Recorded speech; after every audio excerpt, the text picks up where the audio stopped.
Assalamualaikum warahmatullahi wabarakatuh. Hari itu, suasana pasar tradisional di kota kecil bernama Karangjati tampak ramai seperti biasa. Pedagang sibuk menawarkan dagangan, anak-anak kecil berlarian, dan para ibu tampak menawar harga. Namun di sudut pasar yang sedikit sepi, tampak seorang wanita muda cantik sedang membantu ibunya berjualan sayur. Namanya Lestari, 24 tahun, lulusan salah satu universitas swasta ternama, tapi memilih kembali ke desa untuk merawat ibunya yang sakit-sakitan dan menjaga usaha kecil mereka. Lestari bukan gadis sembarangan. Selain cantik, tutur katanya lembut dan ia dikenal di kampung sebagai sosok yang rajin dan rendah hati. Banyak pemuda yang mencoba mendekatinya, tapi tak satu pun berhasil. Ia hanya fokus pada ibunya, Bu Rini, yang menderita diabetes dan tidak bisa lagi beraktivitas berat. Sore itu, datanglah seorang pria berpakaian preman tapi dengan gaya arogan dan sepatu bot mengkilap. Wajahnya dikenal banyak orang, Bribka Danu, anggota polisi yang bertugas di Polsek Karangjati. Tapi sayangnya, Danu bukan polisi teladan. Ia terkenal suka memalak pedagang, menggerta anak muda, dan merasa dirinya tak tersentuh hukum. Cantik amat sekarang, Tar. Gimana kalau kamu nemenin saya makan malam nanti? Tanya Danu sambil menyeringai, matanya tak lepas menatap Lestari dari atas sampai bawah. Lestari hanya diam, mencoba menghindar. Tapi Danu malah mendekat dan menyentuh lengan Lestari, membuat gadis itu tersentak dan mundur. Pak, mohon jaga sikap.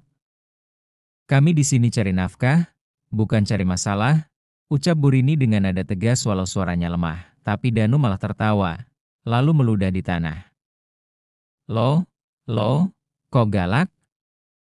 Emakmu ini cerewet juga ya? Jangan-jangan ngajarin anaknya biar susah didekati. Orang-orang di pasar mulai memperhatikan, tapi tak satu pun berani campur tangan. Mereka tahu, Danu bisa berubah brutal kapan saja. Namun yang terjadi setelah itu tak disangka siapapun. Lestari menatap tajam ke arah Danu dan berkata dengan suara yang mantap, Pak Danu, kalau Bapak tak bisa hormati wanita dan orang tua, jangan salahkan kalau suatu hari hidup Bapak sendiri yang hancur. Ucapan itu seolah menjadi kutukan. Dan memang, sejak hari itu, satu persatu keanehan mulai menimpa Bribka Danu.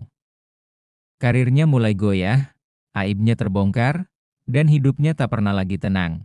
Malam harinya, Bribka Danu duduk di teras rumah dinasnya dengan segelas kopi yang sudah dingin. Pikirannya masih terganggu oleh ucapan Lestari di pasar tadi sore. Kata-katanya yang tegas dan sorot matanya yang penuh keyakinan terasa menghantui. Kalau Bapak tak bisa hormati wanita dan orang tua, jangan salahkan kalau suatu hari hidup Bapak sendiri yang hancur. Kata-kata itu berputar-putar di benaknya. Halah, paling cuma omongan anak kampung, gumam Danu sambil menggeleng. Tapi dadanya terasa berat, dan entah kenapa, malam itu ia sulit tidur. Keesokan paginya, ia dikejutkan oleh telepon dari atasannya di Polres. Suara Kapolsek terdengar ketus. Danu, saya dapat laporan dari warga soal dugaan pemerasan yang kamu lakukan di pasar. Kalau benar, kamu bisa disidang etik. Danu sontak terdiam. Ia tak pernah menyangka, aksi-aksi kecilnya yang selama ini dianggap sepele, akhirnya dilaporkan secara resmi. Pak saya bisa jelasin, ini mungkin hanya salah paham, jawabnya gugup, saya kasih kamu waktu 2 hari. Cari saksi, bersihkan nama kamu. Kalau tidak, saya limpahkan ini ke Propam. Tubuh Danu gemetar. Baru kali ini ia merasa takut kehilangan jabatannya.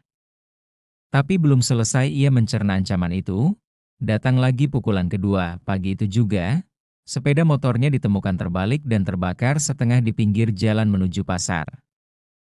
Tidak ada saksi, tidak ada CCTV. Hanya surat kecil tertempel di kaca spion yang masih utuh.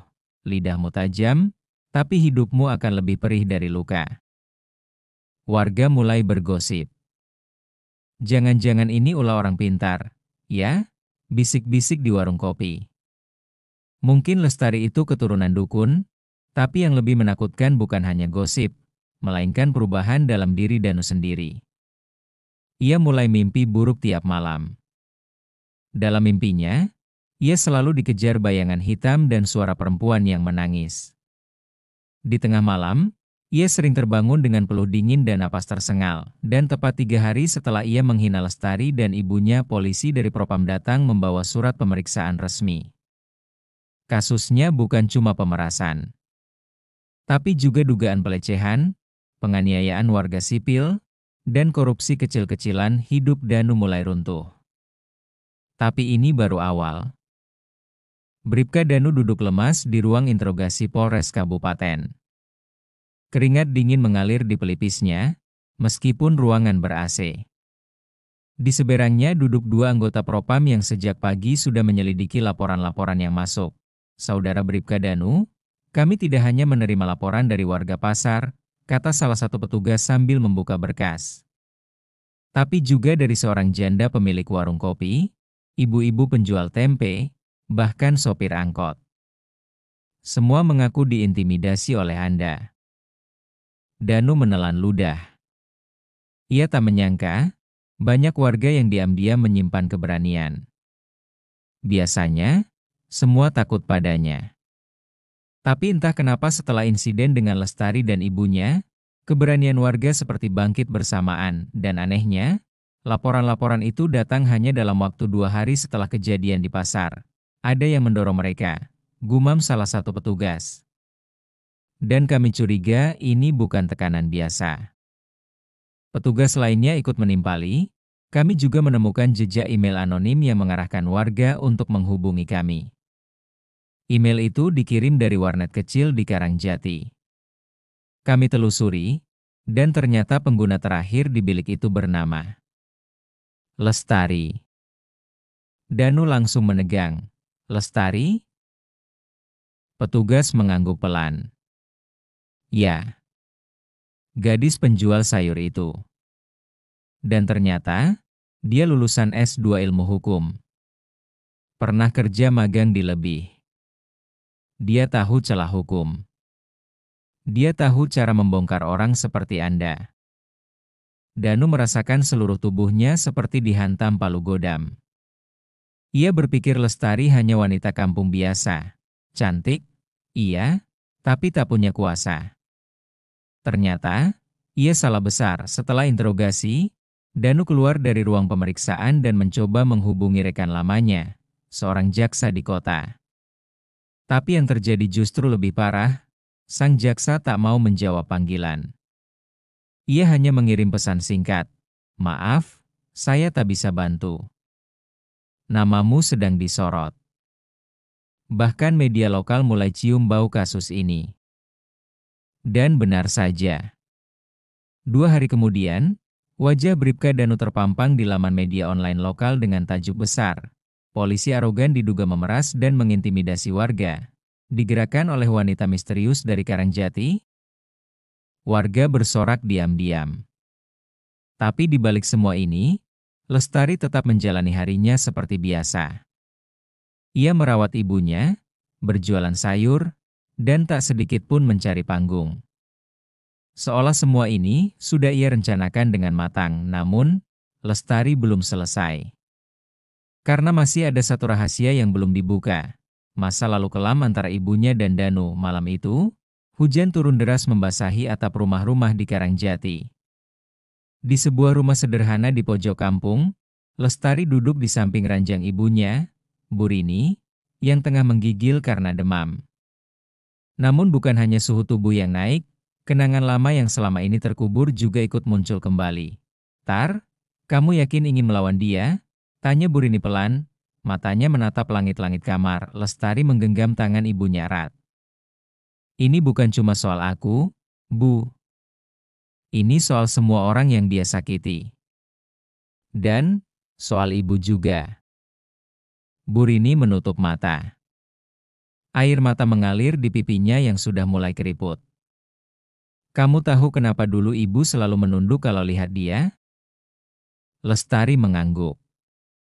Karena ibu pernah jadi korbannya, kan? Diam. Hening menggantung.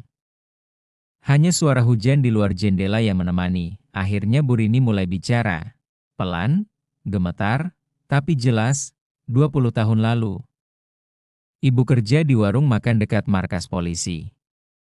Masih muda, baru menikah. Suatu malam, saat pulang sendirian, Danu dan dua temannya menarik ibu ke dalam semak-semak dekat jembatan kecil. Mereka merampas semuanya, termasuk harga diri ibu. Lestari menunduk, menahan amarah dan tangis yang membuncah. Ibu pernah lapor waktu itu. Tapi justru dimaki, dicemooh, dibilang cari perhatian. Bukannya pelaku ditangkap, justru bapakmu meninggalkan kita karena tak sanggup terima kenyataan. Sejak itu, ibu membesarkan kamu sendirian, sambil menanggung luka yang tak pernah sembuh. Lestari tak bisa lagi membendung air mata. Ia kini mengerti mengapa ibunya selalu menggigil setiap kali Danu lewat di depan warung. Mengapa ibunya selalu berkata, "Jangan pernah percaya pada seragam." Kini, semuanya jelas. Ini bukan sekadar balas dendam. Ini keadilan yang tertunda 2 dekade. Sementara itu, di sisi lain kota, Bribka Danu mulai digerogoti rasa takut. Sudah 2 malam berturut-turut ia melihat sosok wanita dengan mata lebam dan rambut kusut berdiri di pojok kamarnya. Suaranya lirih, seperti merintih. "Kau kira dosamu akan hilang?" Ia bangun dengan tubuh gemetar dan ranjang basah oleh keringat. Ia tak tahu mana mimpi dan mana kenyataan. Tapi satu hal pasti, masa lalu yang dikira telah mati, kini kembali menuntut perhitungan dan kali ini, ia tak bisa lagi lari.